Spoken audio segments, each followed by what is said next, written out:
everyone, welcome back to our channel. So in today's video we are going to see how to measure distance on Google Map.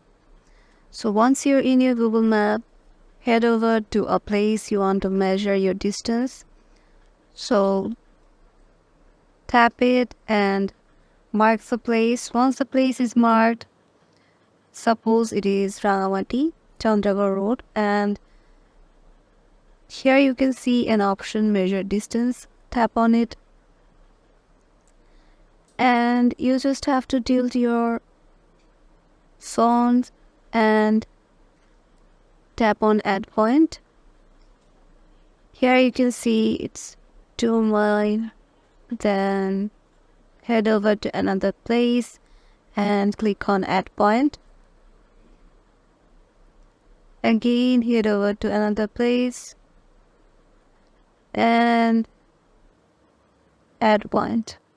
As you can see, it is increasing the number 0.9 and 0.4, 5, 6, like this. Yeah, that's it.